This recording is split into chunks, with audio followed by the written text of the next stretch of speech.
കൊന്നിച്ചോമിനസാൻ നാനോമിഷിന്റെ season 2 episode 34ലേക്ക് എല്ലാവർക്കും സ്വാഗതം. Guys, സത്യം പറഞ്ഞാൽ ഈ ഒരു പർട്ടിക്കുലർ എപ്പിസോഡോട് കൂടി നാനോമിഷൻ കുറച്ചുകൂടെ ഇൻട്രസ്റ്റിംഗ് ആയിട്ട് പോകുകയാണ്. സത്യം പറഞ്ഞാൽ ഇനിയാണ് കഥയിലേക്ക് നമ്മൾ കാലെടുത്ത് വെക്കാൻ പോകുന്നത്. അതുകൊണ്ട് ഇത്ര നാൾ നടന്ന ജേണി എന്തുകൊണ്ടാണ്, എന്തിനു വേണ്ടിയാണ്, അങ്ങനെയുള്ള എല്ലാ സംശയത്തിനുള്ള ഉത്തരങ്ങൾ ഇനി വരാൻ പോകുന്ന കുറച്ച് ചാപ്റ്റേഴ്സ് നിങ്ങൾക്ക് ലഭിക്കാൻ പോകുന്നതായിരിക്കും. അതുകൊണ്ട് എന്തായാലും തൽക്കാലം ഇന്ന് ഞാൻ 2 ചാപ്റ്റേഴ്സ് മാത്രമേ എക്സ്പ്ലെയിൻ ചെയ്യുന്നുണ്ട്. കാര്യം the beginning of the end നമ്മൾ നേരത്തെ പറഞ്ഞ പോലെ ചെയ്യാനുണ്ട്. അതേപോലെ അലൻ പുഴയ്ക്ക് നമുക്കൊരു ഷൗട്ട് ഔട്ട് കൊടുക്കാനുണ്ട്. അദ്ദേഹം വീണ്ടും 40 റുപ്പീസ് സൂപ്പർ താങ്ക്സ് തരുന്നു. അത് മാത്രമല്ല ഒരു ലോങ് വീഡിയോ, അതായത് 30+ മിനിറ്റുള്ള ഒരു വീഡിയോ എക്സ്പെക്ട് ചെയ്യുന്നത് എന്നാണെന്ന് പുള്ളിക്കാരൻ ചോദിച്ചിട്ടുണ്ട്. ഉടനെ തന്നെ ചെയ്തേക്കാം കേട്ടോ. പക്ഷേ നിങ്ങളൊന്ന് ടൈം തന്നെ, നമ്മുടെ കാലാവസ്ഥ അത്രയും ബെറ്റർ അല്ലാത്തതുകൊണ്ടാണ്. കാര്യം ഇവിടെ കാറ്റടിച്ചാൽ കറണ്ട് പോകുന്ന ഒരു ലൈനാണുള്ളത്. ആ ഒരു ഇഷ്യൂടെ കാരണമാണ് ഞാൻ തൽക്കാലം ഇപ്പോൾ എപ്പിസോഡ് കുറച്ചൊക്കെ ഇടുന്നത്. എന്തായാലും എല്ലാം ഒന്ന് സെറ്റ് ആകട്ടെ. ഞാൻ ഉടനെ തന്നെ നിങ്ങൾക്ക് വേണ്ടി ഒരു ലോങ് വീഡിയോ ഇടുന്നതായിരിക്കും. അങ്ങനെ ഈ എപ്പിസോഡ് തുടങ്ങാൻ നടന്നത് ഇയോൺ ചീനോടെ അവൻ്റെ ക്യൂയെ സർക്കുലേറ്റ് ചെയ്യാണ്ട് തുടങ്ങിയിരുന്നു. അദ്ദേഹം പറഞ്ഞ ശരി തന്നെയാണ്. പക്ഷേ ഇപ്പോൾ നമ്മളിവിടെ ഇങ്ങനെ നിന്ന് കഴിഞ്ഞാൽ ആ ഒരു കോറും എസൻസും ബാക്കിയെല്ലാം തന്നെ നമുക്ക് നഷ്ടപ്പെട്ടില്ലേ? അതൊട്ടും തന്നെ നല്ലതല്ലല്ലോ. ഹിയോബോങ്, നിനക്ക് കുഴപ്പമില്ലേ? ഈ ഡ്രാഗൺ ഷട്ടിലിന്റെ ബ്ലഡും ബാക്കിയുള്ള കാര്യങ്ങളും നഷ്ടപ്പെടുന്നുണ്ട്. ഞാനോർത്തത് നിനക്ക് ശരിക്കും ദേഷ്യം വരുമെന്നാണ്. ഹോ, അതാണോ? നീ അതിനെപ്പറ്റി ചിന്തിക്കേണ്ട കാര്യമില്ല. നിലത്ത് കിടക്കുന്ന സാധനം കഴിക്കുന്നത് അത്ര നല്ല കാര്യമൊന്നുമല്ല എന്ന് പറഞ്ഞിട്ട് അവനൊന്ന് ചിരിക്കുന്നുണ്ട്. പിന്നെ കാണിക്കുന്നത് ആ ഒരു ഡ്രാഗൺ സ്റ്റളിന്റെ ആ ഒരു ബ്ലഡാണ്. അല്ല, ഇത് ഇത് ഡ്രാഗൺ സ്റ്റളിന്റെ ബ്ലഡ് അല്ലേ? ഞാൻ കേട്ടിട്ടുണ്ട് മിത്തിക്കൽ ക്രീച്ചേഴ്സിന്റെ ബ്ലഡ് അല്ലെങ്കിൽ ഒരു എസൻസ് കൺസ്യൂം ചെയ്ത് കഴിഞ്ഞാൽ ഇമ്മൻസ് അല്ല ക്യൂ കിട്ടുമെന്ന്. അതിനർത്ഥം എൻ്റെ ജീവിതത്തിൽ ഇതൊരിക്കൽ മാത്രം കിട്ടാൻ പോകുന്ന ഒരു ചാൻസ് ആണ്. ഇപ്പം എങ്ങാനും ഞാനിത് കഴിച്ചു കഴിഞ്ഞാൽ എനിക്ക് ഉറപ്പായൊരു ഇമ്മൻസ് ഉള്ള സ്ട്രെങ്ത്. ആ സമയത്ത് ബ്ലാക്ക് ഷാഡോസ് കൊണ്ട് 3rd ടീം ലീഡറായുള്ള ജിയോലാട്ടെ അത് പതുക്കെ എടുക്കാനിട്ട് പോയി. നിക്കോടെ, അത് തൊട്ടു പോകരുത്. ആ കാണുന്നത് ഒരു മിത്തിക്കൽ ക്രീച്ചറിന്റെ പ്യുവർ ബ്ലഡ് ആണ്. അത് നീ കൺസ്യൂം ചെയ്ത് കഴിഞ്ഞാൽ നിന്റെ ബോഡിക്ക് അത് താങ്ങാൻ പറ്റത്തില്ല. അത് താങ്കൾക്ക് എങ്ങനെ അറിയാം? എന്റെ ക്ലാന്റെ ആൻസിസ്റ്റേഴ്സ് ഇതിനു മുമ്പ് ഈ ഡ്രാഗൺ സ്റ്റളിനെ പിടിച്ചു കെട്ടിയിരുന്നു. അല്ല, അപ്പൊ പിന്നെ സേഫ്ലി കൺസ്യൂം ചെയ്യുന്ന ഒരു മാർഗം അറിയാൻ സാധിക്കുമല്ലോ. എന്നോട് ക്ഷമിക്കണം, പക്ഷേ അത് നമുക്ക് അറിഞ്ഞൂടാ. അല്ല, പക്ഷെ നിങ്ങളുടെ ആൻസിസ്റ്റേഴ്സ് അതിനെ പിടിച്ചല്ലേ? എന്നിട്ട് ആ സമയത്ത് ദ ഡ്രാഗൺ സ്റ്റളിനെ അവർ പിടിച്ചിരുന്നു. എന്നാൽ അതിന്റെ കോറ് ആരോ മോഷ്ടിച്ചു. ടെസ്റ്റ് പ്രകാരം ഡ്രാഗൺ സ്റ്റളിന്റെ കോർന്ന് പറയുന്നത് ആ ഒരു ലൈറ്റ്നിങ് എനർജി എപ്പോഴും എമിറ്റ് ചെയ്തുകൊണ്ടിരിക്കുന്നതായിരുന്നു. അതുകൊണ്ട് തന്നെ അത് ആർക്കും തന്നെ അത്ര പെട്ടെന്ന് എടുക്കാൻ സാധിച്ചില്ല. എന്നാൽ പെട്ടെന്നൊരു ദിവസം അത് ഡിസപ്പിയർ ആയി. അതെടുത്ത ആളെ പെട്ടെന്ന് തന്നെ ഞങ്ങൾ ട്രാക്ക് ചെയ്യും അതിന്റെ പുറകെ പോവുകയും ചെയ്തു. എന്നാൽ അവിടെ സംഭവിച്ചത്, ഇതിനു മുമ്പ് ജിങ്ഹോയിൽ കാണാത്ത ഒരു മാർഷ്യൽ ആർട്ടിസ്റ്റ് അവിടെ നടന്ന എല്ലാ മാർഷ്യൽ മാസ്റ്റേഴ്സിനെയും കൊന്നുകളഞ്ഞു. അതിനുശേഷം അവിടെ നടന്ന എല്ലാ അവൈലബിളുള്ള ഫോഴ്സുമായിട്ട് ഞങ്ങൾ അതിനെ നേരിടാൻ വേണ്ടി പോയി. ആ ഒരു കൾപ്പിറ്റാട്ടെ ആ ഒരു വാലി മൗണ്ടിന്റെ മുകളിലേക്ക് ചെല്ലുകയും ചെയ്തു. എന്നാൽ അവിടെ ചെന്നതിന് ശേഷം അവൻ വാനിഷ് ആയിപ്പോയി. സത്യം പറഞ്ഞാൽ എങ്ങനെയാണെന്ന് പോലും അറിഞ്ഞൂടാ. അല്ല, അങ്ങനെയൊക്കെ സംഭവിക്കോ? ഇത് കേട്ടിട്ട് സുപ്രീം സേവറിന്റെ സത്യം പറഞ്ഞാൽ ഈ ഒരു ഡീമൺ ഡിവൻ കൾട്ട് എസ്റ്റാബ്ലിഷ് ചെയ്തില്ലേ, ആ സമയത്ത് പെട്ടെന്നാണ് ഒരു വലിയൊരു എക്സ്പ്ലോഷൻ കേട്ടത്. ഒരുത്തരണ്ടെ സ്ട്രഗിൾ ചെയ്തുകൊണ്ടിരിക്കുവായിരുന്നു. അവന്റെ വായിൽ നിന്നും കണ്ണിൽ നിന്നും ആ ഒരു ലൈറ്റ്നിങ് ക്യൂയെ പുറത്തേക്ക് വരാനായിട്ട് തുടങ്ങി. പിന്നെ കാണുന്നത് അവന്റെ തല ചിന്ന ഭിന്നമായി ചെതറി പോകുന്നതാണ്. എന്റെ ദൈവമേ, ആ തലയിൽ ഇപ്പൊ പൊട്ടിത്തെറിച്ചത് അത് ആ ബ്ലഡ് കുടിച്ചതുകൊണ്ടാണ്. ശരിയാണ്, അപ്പൊ മോയിങ്ങോം പെട്രിച്ച് പറഞ്ഞത് സത്യം തന്നെയാണ്. അതാരും കുടിക്കരുത്. നാശം, ഇത്ര വലിയൊരു ചാൻസ് കിട്ടി. ഒരു മിത്തിക്കൽ ക്രീച്ചറിന്റെ ബ്ലഡ് തൊട്ട് മുമ്പിൽ കിട്ടിയിട്ടും അത് കൺസ്യൂം ചെയ്യാനൊരു മാർഗമില്ലേ? എങ്കിൽ പിന്നെ ഡിമോണിക്കൽ ലീഡർ അവന്റെ തല്ലെങ്കിലും എടുക്കാം. ഞങ്ങൾ കണ്ടല്ലേ അവൻ നേരെ നിലത്തേക്ക് വീണത്. ഇത് നമ്മുടെ ഒരേ ഒരു ചാൻസ് ആണ്. ഈ സമയത്ത് അവനെ ഇറാഡിക്കേറ്റ് ചെയ്ത് കഴിഞ്ഞാൽ ജിങ്ങോ ശരിക്കും നിനക്ക് കൾട്ട് ലീഡർ ചെയ്യാനെ പറ്റി ഒന്നും അറിഞ്ഞൂടല്ലേ? സത്യം പറഞ്ഞാൽ ഇങ്ങനൊരു കാര്യം ടോങ്ഹയിലും വെച്ച് നടന്നിരുന്നു. ആ സമയത്ത് സുപ്രീം സാറിന്റെ മാർഷ്യൽ ആർട്ടിസ്റ്റ് എല്ലാവരും അവൻ വീക്ക് ആണെന്ന് പറഞ്ഞിട്ട് അവന്റെ അടുത്തേക്ക് ചെന്നു അവനെ കൊല്ലാൻ വേണ്ടി. പക്ഷെ അപ്പോ സംഭവിച്ചതെന്ന് പറയുന്നത്, നീ വിചാരിക്കുന്ന പോലെ അദ്ദേഹം ഒരു ഈസി അല്ല ഒപ്പോണന്റ് അല്ല. അതുമാത്രമല്ല, അദ്ദേഹത്തിന്റെ എനിമീസിനെ എങ്ങനെ ഫോൾ ചെയ്യണമെന്ന് അദ്ദേഹത്തിന് നന്നായിട്ട് തന്നെ അറിയാം. അതിലുപരി നീ അങ്ങോട്ടൊന്ന് നോക്ക്, നിനക്ക് ആ ഫോർമേഷൻ ബ്രേക്ക് ചെയ്യാൻ പറ്റുമെന്ന് എന്തെങ്കിലും ഉറപ്പുണ്ടോ? ആ സമയത്ത് അവനൊരു ഉത്തരമില്ലായിരുന്നു. പെട്ടെന്ന് അവൻ തല തിരിച്ചിട്ട് പറയുകയും ചെയ്യും, എങ്കിൽ ഒരു കാര്യം ചെയ്യാം, നോർത്തേൺ സി ഐസ് പാലസ് ഉണ്ടല്ലോ, അവരോട്ട് നമുക്ക് വർക്ക് ചെയ്യാം. അല്ല, താങ്കൾ എന്ത് പറഞ്ഞു സ്ക്വാഡ് ലീഡർ? അതായിരുന്നു മേക്ക് ഈജിയോങ്. മേക്ക് ഈജിയോ എന്ന് പറയുന്നത് ഒരു ടെമ്പററി സ്ക്വാഡ് ലീഡർ ആയിരുന്നു ബ്ലാക്ക് ഷാഡോ സ്ക്വാഡിന്റെ. ശരിയാണ്, നോർത്തേൺ സി ഐസ് പാലസും അത്യാവശ്യം നല്ല സ്റ്റേബിൾ ആണ്. അവർക്ക് നല്ലൊരു ഫോഴ്സും ഉണ്ട്. നമുക്ക് ആവശ്യത്തിന് ഇൻഫോർമേഷൻ ലഭിക്കുകയും ചെയ്യും.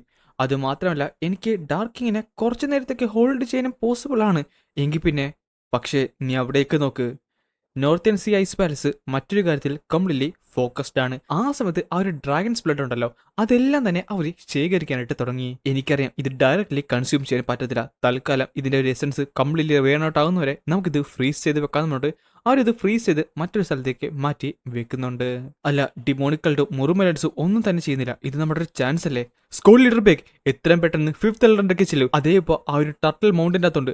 അത് മാത്രമല്ല ഒരു പാത്ത് ക്രിയേറ്റ് ചെയ്യാനായിട്ട് പറ. യെസ് സാർ എന്ന് വിളിച്ചുകൊണ്ട് അവ നേരെ അവിടേക്ക് പോയിട്ടുണ്ട്. ഈ സമയത്ത് അവൻ പറയും ചെയ്യും, അപ്പോ ബാക്കിയുള്ള പ്രിപ്പറേഷൻസ് അല്ല 6th എലർ അദ്ദേഹം എന്തേ? ഇതേ സമയത്ത് മുറുമലൻസ് പരസ്പരം വഴക്കിട്ടോണ്ടിരിക്കുവാണ്. നമുക്ക് ഡിമോണിക്കലിനെ ലീഡറെ വേണം കൊല്ലാനുണ്ട്. അല്ല, ഡ്രാഗൺ സ്റ്റാളിന്റെ എസൻസ് അതാണ് ഫസ്റ്റ്. ഈ സമയത്ത് അവർക്ക് എന്ത് പറയണമെന്ന് അറിയാൻ മേലായിരുന്നു. മൊയം പെട്രേറ്റ് എന്ന് പറഞ്ഞിട്ട് ഒരുത്തരം അവിടേക്ക് ഓടി വന്നു. ദേ നോർത്തേൺ സീ പാലസ് അവർ അണ്ടർഗ്രൗണ്ടിലേക്ക് പോയിരിക്കുന്നു. എന്ത്? അപ്പോ അതിനർത്ഥം അവർ എസൻസ് സ്കോറിന്റെ പുറകെയാണ് പോകുന്നതാണ്. ഇങ്ങനെയാണെങ്കിൽ ഡിമോണിക്കലിന്റെ കാര്യം എല്ലാരും കേൾക്കാനാണ് ഞാൻ ഈ പറഞ്ഞത്. നമുക്കിനി മറ്റു മാർഗങ്ങളൊന്നുമില്ല. എത്രയും പെട്ടെന്ന് തന്നെ ഡ്രാഗൺ സ്റ്റാളിന്റെ എസൻസ് സ്കോർ നമ്മുടെ കൈക്കലാക്കണം. അല്ല, പക്ഷെ നമുക്കത് കൺസ്യൂം ചെയ്യാനുള്ള ഒരു മാർഗം അറിഞ്ഞൂടല്ലോ. എങ്കിൽ നമ്മളത് ഡിസ്ട്രോയ് ചെയ്യും. എന്ത് ഡിസ്ട്രോയ് ചെയ്യുമെന്നോ? അതെ, താങ്കൾക്കറിയാവുന്ന പോലെ ഡിമോണിക്കലിന്റെ ലീഡർ എങ്ങനെ അതെങ്ങനെ കൈവശം വെച്ച് കഴിഞ്ഞാൽ പിന്നെ ശരിയാണ്. ഡിമോണിക്കലിന്റെ ലീഡർ ശരിക്കും അപകടകാരിയാണ്. അത് മാത്രമല്ല ഇപ്പൊ one of the strongest martial artist കൂടെയാണ്. ഇതും കൂടെ കിട്ടിക്കഴിഞ്ഞാൽ പിന്നെ എനിക്ക് മനസ്സിലായി. ജനറൽ ജാഗിൽ താങ്കൾ എൻ്റെ കൂടെ വരൂ. യെസ് പെട്രിയാച്ച്. അല്ല, ബാക്കിയുള്ളവര് അല്ല പറയുന്ന പോലെ സ്ക്വാഡ് ലീഡർ മീക്കിനെ കാണുന്നില്ലല്ലോ. അതേ മോളടി പോയി കഴിഞ്ഞു. എന്ത് പോയി കഴിഞ്ഞോ? എവിടേക്ക്? അവർ കോർ എസൻസിന്റെ പുറകെ. എപ്പോ? അല്ല, അവനെന്താണ് എൻ്റെ റിപ്പോർട്ട് ചെയ്ത് അവിടേക്ക് പോയത്? പിന്നെ കാണിക്കുന്ന കുറച്ചു പേര് അകത്തേക്ക് ഓടി ചെല്ലുന്നതാണ്. അതേസമയം സീൽഡ് ടർട്ടിൽ മൗണ്ടനാണ് നമുക്ക് കാണാൻ സാധിച്ചത്. അല്ല, ഈ ഒരു മണം ഇതെന്താണ്? ഇത് ശരിക്കും എനിക്കിത് അത്ര നല്ലതായിട്ട് തോന്നില്ലെന്ന് പറഞ്ഞിട്ട് അവർ കയറി ചവിട്ടിയത് രക്തത്തിലായിരുന്നു. അല്ല, ഇതെന്താണ് സംഭവിച്ചത്? കണ്ടിട്ട് ഡ്രാഗൺ സ്റ്റാൾഡ് ഇവിടെ ഒന്നും ചെയ്തിട്ടില്ല. പക്ഷേ ഇവരെല്ലാം മരിച്ചിട്ടുള്ളത് ആരോ ആംബുഷ് ചെയ്തുകൊണ്ടാണ്. കാര്യം സ്റ്റാബ് ബോൺസ് മാത്രമേ കാണാൻ സാധിക്കുന്നുള്ളൂ. സ്ക്വാഡ് ലീഡർ ഇവിടേക്ക് നോക്കിയേ. പിന്നെ കാണുന്നത് കുറച്ചധികം കാൽപ്പാടുകളാണ്. രക്തത്തിൽ കുളിച്ച കാൽപ്പാടുകൾ. അതെല്ലാം തന്നെ ചെയ്ത് അവിടെ ഉണ്ടായിരുന്ന ഒരു വലിയ കുഴിയിലേക്കാണ്. കണ്ടിട്ട് അവരിന്റെ താഴത്തേക്ക് പോയെന്നാണ് തോന്നുന്നത്. നാശം. അതിനർത്ഥം ആരോ നമ്മളെ ബിട്രേ ചെയ്തു. ആരോ പിന്നിൽ നിന്ന്. നീ എത്രയും പെട്ടെന്ന് പാലസ് മാസ്റ്ററിന്റെ ഈ കാര്യങ്ങൾ റിപ്പോർട്ട് ചെയ്യാനായിട്ട് നോക്ക്. അല്ല, താങ്കളോ? ഞാൻ എന്തായാലും അവരുടെ പുറകെ പോകാൻ പോകുകയാണ്. പിന്നെ കാണിക്കുന്നത് അവൻ നേരെ മുന്നിലേക്ക് ഓടുന്നതാണ്. അങ്ങനെ പെട്ടെന്ന് അവനവരെ നോട്ടീസ് ചെയ്തു. ഫൈനലി ഞാൻ അവരെ കണ്ടിരിക്കുന്നു. ഇനി ഞാൻ സൂക്ഷിച്ച് തന്നെ ഒളിക്കണം. കാര്യം അവർക്കും എന്നെ സെൻസ് ചെയ്യാനായിട്ട് സാധിച്ചേക്കും. പക്ഷെ കുഴപ്പമില്ല, ഇത്രയും ഡിസ്റ്റൻസ് ഉള്ള കാരണം അവരെന്തെങ്കിലും ചെയ്തു കഴിഞ്ഞാൽ എനിക്ക് ice white divine plum use ചെയ്തുകൊണ്ട് ഇത് ബ്ലോക്ക് ചെയ്യാനായിട്ട് പറ്റും. അല്ല, അതെന്താണ് ആ ശബ്ദം? പിന്നെ കാണുന്നത് അവന്റെ തൊട്ടുപുറകിൽ ആ ഒരു സ്റ്റീൽ മാസ്ക് യൂസ് ചെയ്യുന്ന ഒരാൾ വന്ന് അവനെ അറ്റാക്ക് ചെയ്യാൻ പോകുന്നതാണ്. ഇതേ സമയത്ത് ഇയോൺ ചെയ്യാൻ നന്നായിട്ട് സ്ട്രഗിൾ ചെയ്യുന്നുണ്ടായിരുന്നു ഡീമൻ ലോർഡ്. അതിനിപ്പോൾ 2 മണിക്കൂറായിട്ട് ഈ ഇരിപ്പ് തന്നെയാണ്. പക്ഷേ അദ്ദേഹത്തിന്റെ ലൈറ്റിംഗ് എനർജി അതും ഡിക്രീസ് ആകുന്നില്ല. സാധാരണ ക്യൂ കൾട്ടിവേഷൻ ആണെങ്കിൽ അദ്ദേഹം നേരത്തെ തന്നെ എഴുന്നേക്കേണ്ടതാണ്. ഇതെന്തോ പ്രശ്നമുണ്ടെന്ന് തോന്നുന്നു. ഈ ഒരു ഡ്രാഗൺ സ്റ്റാർട്ടിന്റെ എനർജി അത്രത്തോളം പ്രശ്നമുണ്ടോ? ഈ ഒരു ലൈറ്റ്നിങ് എനർജി ഒട്ടും തന്നെ സംഭവിക്കുന്നില്ല. എൻ്റെ വെയിൻസ് അത് നന്നായിട്ട് ബേൺ ചെയ്യുന്നുണ്ട്. ഞാൻ എങ്ങനെയെങ്കിലും ഇത് ശ്രദ്ധിച്ചുകൊണ്ട് അത് എൻ്റെ ഫ്ലോ ആയിട്ട് മാച്ച് ചെയ്യണം. എങ്കിൽ മാത്രമേ ഈ ഒരു ലൈറ്റ്നിങ് എനർജീനെ എനിക്ക് ഹെവൻലി ഡീമോണിക് ക്യൂയുടെ കൂടെ ആ ഒരു മെറിഡിയനിലേക്ക് എത്തിക്കാൻ സാധിക്കത്തുള്ളൂ. നോർമലി ഞാനും ഉണ്ടെങ്കിൽ ഇത് കുറച്ചുകൂടെ പെട്ടെന്ന് നടത്തുന്ന. പക്ഷേ ഞാനോ? നീ ശരിക്കും എന്നെ വിട്ടു പോയോ? ഞാനോ? പെട്ടെന്നാണ് ഞാനോ ഓണായത്. ഞാനോ നീ തിരിച്ചു വന്നല്ലേ? പക്ഷെ ആ സമയത്ത് ഞാനോ ഗ്ലിച്ച് ചെയ്യുന്നുണ്ടായിരുന്നു. System restoration, overload, error, manual lock, undone. അല്ല, നീ എന്തൊക്കെയാണ് പറയുന്നത്? എനിക്കൊന്നും. പെട്ടെന്നാണ് ഞാൻ അവൻ്റെ ഒരു സ്ക്രീൻ അവിടെ വന്നത്. അവിടെ മെമ്മറി 1ഉം മെമ്മറി 2ഉം ലോക്ക് എന്നാണ് കാണിച്ചത്. നെക്സ്റ്റ് സെക്കൻഡ് അത് അൺലോക്ക് ചെയ്തു. Unlocking the black box video. പിന്നെ കാണുന്നത് ഇയോൺ ജിയാൻ മറ്റൊരു സ്ഥലത്ത് ഇരിക്കുന്നതാണ്. അല്ല, ഇത് അജുമിനേറ്റഡ് റിയാലിറ്റി ആണോ? ഈ ബ്ലാക്ക് ബോക്സ് അതെന്താണ് ഞാനോ? പക്ഷേ അതിലുപരി ഈ സ്ഥലം ആ ഒരു വാൾസക വുഡും അല്ല സ്റ്റോണും അല്ല, പക്ഷെ മെറ്റൽ കൊണ്ടാണല്ലോ. അത് മാത്രമല്ല അത് ഞാനെൻ്റെ പോലത്തെ ഇന്റർഫേസ് ആണല്ലോ. ഇനി എങ്ങാനോ എന്തൊരു കാരണം കൊണ്ട് എനിക്ക് തിരിയാനോ മറ്റു സൈഡിലേക്ക് നോക്കാനോ പറ്റുന്നില്ല. ഞാനിത് എവിടെയാണ്? ഞാൻ പറയുന്നത് കേൾക്കാൻ പറ്റുന്നുണ്ടോ? പെട്ടെന്നാണ് ഒരു ഡോർ തുറന്ന് 2 പേര് അകത്തേക്ക് വന്നത്. ഇയോൺ ചെയ്യട്ടെ അവരെ ശ്രദ്ധിക്കുന്നുണ്ട്. നീ ശരിക്കും സ്റ്റബോൺ ആണ്. അല്ല, ഇവരൊക്കെ ആരാണ്? വല്ല കാര്യമുണ്ടോ ഈ കണ്ണാടി വെക്കേണ്ടത്? നിനക്ക് ആ നാനോ മെഷീൻ നിന്റെ കണ്ണിലേക്ക് ട്രാൻസ്പ്ലാന്റ് ചെയ്ത് കഴിഞ്ഞാൽ പിന്നെ ഒരു കുഴപ്പമില്ല. നിനക്ക് അറിയാവുന്ന കാര്യമാണ്. അതിൽ ഐഡന്റിറ്റി ഉള്ള ചിപ്പുണ്ട്. അത് ശരിക്കും റിസ്ക്കിയാണ്. ആ ഒരു TP എന്നെ എത്രയും പെട്ടെന്ന് കണ്ടുപിടിക്കും. ഈ നാനോ മെഷീൻ എൻ്റെ ഉള്ളിലുള്ള കാരണം. നാനോ മെഷീനോ? അതിനർത്ഥം ഇവർക്ക് നാനോ മെഷീനെ പറ്റി അറിയാം. അല്ല, TP അതെന്താണ്? അവർ സംസാരിക്കുന്ന പലതും എനിക്ക് മനസ്സിലാവുന്നില്ലല്ലോ. അല്ല, ഈ ഒരു ചിപ്പിനെ റിമൂവ് ചെയ്യാനായിട്ട് നീ മറ്റു മാർഗങ്ങളൊന്നും കണ്ടുപിടിച്ചില്ലേ? സത്യം പറഞ്ഞാൽ ഡയാലിസിസ് മാത്രമാണ് നമുക്ക് പ്രോപ്പറുള്ള ഒരു കാര്യം. എന്നാൽ അങ്ങനെ ചെയ്യുന്നിടത്ത് നിന്റെ മാർഷൽ സ്കിൽസ് എല്ലാം നഷ്ടപ്പെടും. നാശം. അത് വേണ്ട. മാർഷൽ ആർട്ടിസ്റ്റോ? അതിനർത്ഥം ഇവര് സൊജാങ്ങിൽ കണ്ടിട്ട് അങ്ങനെ തോന്നുന്നില്ല.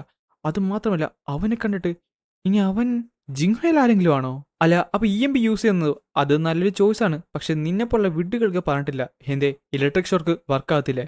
അത് വർക്ക് ചെയ്യും. പക്ഷേ 10 മില്യൺ വോട്ട്സ് ആയിരിക്കും നിന്റെ ശരീരത്തിലേക്ക് കയറി വരാനായിട്ട് പോകുന്നത്. നിനക്ക് മരിക്കാനാണെങ്കിൽ അത് നമുക്ക് പെട്ടെന്ന് ഡിസ്ട്രോയ് ചെയ്ത് കളയാം. ഇനി നീ സക്സീഡ് ചെയ്തെന്നിരിക്കട്ടെ, അപ്പോഴും മെഷീൻ എത്രയും പെട്ടെന്ന് ഗവൺമെന്റിന് ഒരു നോട്ടിഫിക്കേഷൻ അയക്കും. അവർക്ക് നിന്നെ കണ്ടെത്താൻ സാധിക്കും.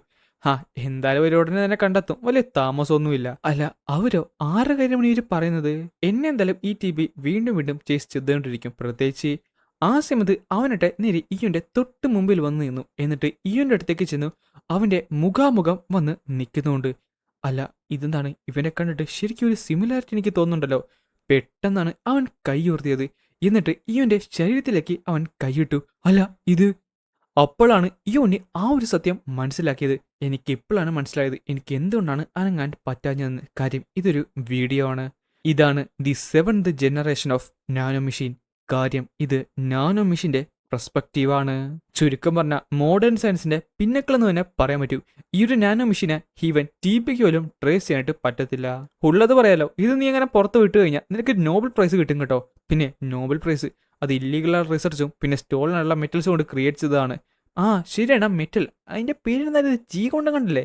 അതെ, ഗാറ്റിലിനിയം. അല്ല, നിനക്കിത് ഇനിയും ഉണ്ടാക്കാൻ പറ്റുമോ? ഇനിയും വേണമെന്നോ? നിനക്കെന്തിനാണ് വീണ്ടും? അല്ല, നീ പറ. ഈ 7th ജെൻ നാനോമെഷീന്റെ കേപ്പബിലിറ്റി നിനക്കറിയാലോ. ഞാൻ എത്രയൊക്കെ ശ്രദ്ധിച്ചാലും ഇവർ പറയുന്ന പല വാക്കുകളും പല കാര്യങ്ങളും എനിക്കൊന്നും മനസ്സിലാകുന്നില്ല. എന്തായാലും ഒരു കാര്യം ഉറപ്പാണ്, ഇവരാണ് നാനോ മെഷീനെ ഉണ്ടാക്കിയിട്ടുള്ളത്. പക്ഷേ ഇവർ നാനോ മെഷീൻ ഉണ്ടാക്കിയിട്ടുണ്ടെങ്കിൽ അതെങ്ങനെയാണ് എന്റെ കയ്യിലേക്ക് എത്തിയത്? എന്തായാലും ഞാൻ ഒന്ന് റെഡി ആകുന്നത് നല്ലതാണ്. അല്ല, നീ അപ്പൊ ശരിക്കും സീരിയസ് ആയിട്ടാണ് ഈ പറയുന്നത്? പിന്നല്ലാതെ. ഞാൻ എന്തായാലും ഈ ഒരു നാനോ മെഷീനെ പാസ്റ്റിലേക്ക് പോയി അവിടെ ഒരാൾക്ക് കൊടുക്കാൻ പോകുകയാണ്. പെട്ടെന്നാണ് അവൻ ഞെട്ടിത്തെറിച്ചു പോയത്. എന്തായാലും കുഴപ്പമില്ല, ആ ഒരു മെഷീന് ടൈം പോർട്ടലിന്റെ ആ ഒരു മാഗ്നറ്റിക് ഫീൽഡൊക്കെ സർവൈവ് ചെയ്യാനായിട്ട് പറ്റും. പക്ഷേ ഞാൻ ഒരു കാര്യം പറയാം, നീ നേരത്തെ പറഞ്ഞതുപോലെ മോഡേൺ സയൻസിന്റെ പിന്നക്കളാണ് നിന്റെ കയ്യിലിരിക്കുന്നത്. അത് ശരിക്കും ഡേഞ്ചറസ് ആണ്, അതും പാസ്റ്റിലുള്ള ഒരാൾക്ക് കൊടുക്കുന്നത്. അതുകൊണ്ടാണ് ഇതിന്റെ പല ഫീച്ചേഴ്സും ഞാനിപ്പോൾ ലോക്ക് ചെയ്ത് വെച്ചിട്ടുള്ളത്. പക്ഷേ എങ്കിലും നിനക്ക് തോന്നുന്നുണ്ടോ ഈ ഒരു പവർ ഡിമോണിക് സൗത്ത് മാസ്റ്ററിന്റെയും അല്ലെങ്കിൽ ആം സർപ്പിംഗ് ഡിമോണിക് എംബറിന്റെ കയ്യിൽ കിട്ടിയാലേ വലിയ ഗുണമുള്ളൂ? ഡിമോണിക് സൗത്ത് മാസ്റ്റർ അതിന്റെ അച്ഛൻ്റെ ടൈറ്റിലാണല്ലോ. പക്ഷേ ആം സർവിംഗ് ഡീമൺ എംബർ അതാരാണ്? അവരെ പറ്റി കേട്ടിട്ടില്ലല്ലോ. അതിലുപരി ഇവർ നേരത്തെ പറഞ്ഞ അത് ആരെയാണ് ഇവർ മെൻഷൻ ചെയ്തത്? ഞാൻ ഒരു കാര്യം കൂടെ നിന്നോട് പറയാം. നീ ഇനി പാസ്റ്റിലേക്ക് പോയി ഇത് ചേഞ്ച് ചെയ്താലും അതൊരു പുതിയ ടൈമിലാണ് ക്രിയേറ്റ് ചെയ്യുന്നത്. നമ്മുടെ ഫ്യൂച്ചറിന് പ്രത്യേകിച്ച് മാറ്റമൊന്നും ഉണ്ടാകാൻ പോകുന്നില്ല. അത് നിനക്കറിയാലോ. അങ്ങനെയാണ് നമ്മൾ എല്ലാവരും തന്നെ വിശ്വസിക്കുന്നത്. പക്ഷേ അപ്പൊ പിന്നെ ഇതെന്താണെന്ന് പറഞ്ഞിട്ട് അവന്റെ സാധനം ആക്ടിവേറ്റ് ചെയ്ത് കാണിക്കും. നിനക്ക് ഇതെങ്ങനെയെങ്കിലും എക്സ്പ്ലെയിൻ ചെയ്യാനായിട്ട് പറ്റുമോ? അല്ല, ഇത് മനുഷ്യരാശിയിലെ ദി സ്ട്രോങ്ങസ്റ്റ് ലിവിങ് ബീങ്. ഈ ഒരു ഹ്യൂമാനിറ്റിനെ തന്നെ 6 തവണ എക്സ്റ്റൻഷനിൽ നിന്ന് രക്ഷിച്ച ഒരേ ഒരാൾ. അതിലുപരി ഹിസ്റ്ററിയുടെ ഒരു ഗൈഡ് പോസ്റ്റ്. 1000ഓളം വർഷം ജീവിച്ച ഒരേ ഒരു വ്യക്തി. ചുരുക്കം പറഞ്ഞ AD 1967 മുതൽ 2940 വരെയായിരുന്നു അവന്റെ ജീവിതകാലം. അത് ശരിക്കും സ്ട്രേഞ്ച് അല്ലേ? നീ ഒന്ന് ആലോചിച്ച് നോക്കിയ ഒരു മനുഷ്യരെങ്ങനെയാണ് 1000ഓളം വർഷം? സത്യം പറഞ്ഞ ഒരു ലെജൻഡ് പറഞ്ഞു കേട്ടിട്ടില്ലേ, ആ ഒരു പർട്ടിക്കുലർ റിലത്തിലേക്ക് എത്തിക്കഴിഞ്ഞാൽ, ആരും എത്താത്ത ആ ഒരു റിലത്തിലേക്ക് എത്തിക്കഴിഞ്ഞാൽ നിനക്ക് നാച്ചുറൽ ക്യൂ ഒക്കെ അബ്സോർവ് ചെയ്യാനായിട്ട് സാധിക്കും. അതുകൊണ്ട് ഇമ്മോർട്ടാലിറ്റി കിട്ടുമെന്ന്. പക്ഷേ നിനക്ക് തോന്നുന്നുണ്ടോ നേച്ചർ തന്നെ ഈ ഒരു പ്ലാനറ്റിന്റെ ക്യൂയെ അബ്സോർവ് ചെയ്യാനായിട്ട് സമ്മതിക്കുമെന്ന്? അതെനിക്കറിഞ്ഞൂടാ. അത് നിനക്ക് മാർഷൽ ആർട്ടിസ്റ്റിന്റെ കാര്യമല്ലേ? അതെ, ഞാനൊരു മാർഷൽ ആർട്ടിസ്റ്റാണ്. പക്ഷേ എനിക്ക് പറഞ്ഞൂടാ. അതുകൊണ്ട് ഞാനിത് ഡിക്ലൈൻ ചെയ്യുന്നു. പക്ഷേ ഇപ്പോൾ ഈ ഒരു മാർഷൽ ആർട്ടിസ്റ്റിന്റെ എല്ലാം പവർ നിൽക്കുന്നത് ബ്ലേഡ് 6ന്റെ മോണോപോളിയിലാണ്. ബ്ലേഡ് 6ഓ? നീ എന്താണ് ഈ പറഞ്ഞു വരുന്നത്? ദേ നോക്ക്, 1870. അല്ല, ഇത് മാത്രമല്ല, മറ്റൊരു പർപ്പസ് ഉണ്ടേ. ഇത് നോക്കിയേ, ഒരു മോഡേൺ ഇറയിലാണ് അവൻ വീണ്ടും ട്രാവൽ ചെയ്തുകൊണ്ടിരിക്കുകയാണ്. അവൻ പാസ്റ്റിലേക്ക് പോയി വീണ്ടും ഫ്യൂച്ചറിലേക്ക് വരും. അവൻ പാസ്റ്റിലേക്ക് പോയി വീണ്ടും ഫ്യൂച്ചറിലേക്ക് വരും. സോ ഞാനൊരു കാര്യം പറയട്ടെ, ഇവന്റെ പർപ്പസ് പാസ്റ്റിനെ തിരുത്താനാണെങ്കിലോ? ആൻഡ് അത് മാത്രമല്ല, അവൻ ഓൾറെഡി അതിന് സക്സീഡ് ചെയ്തിട്ടുണ്ടെങ്കിലോ? ഈ സമയത്താണ് ഇയോൺ ചിയൻ ശരിക്കും ഞെട്ടിയത്. കാര്യം ഇപ്പൊ കാണിച്ച ആ ഒരു വിഷ്വലിൻ്റെ തൊണ്ട ആ ഒരു എംബ്ലോ എന്ന് പറയുന്നത് the supreme saber of the 6 martial art സെക്റ്റിൻ്റെതാണ്. ആൻഡ് അതും പറഞ്ഞുകൊണ്ടാണ് ഞാൻ ഇന്നത്തെ ഈ ഒരു എപ്പിസോഡ് ഇവിടെ അവസാനിപ്പിക്കുന്നതും.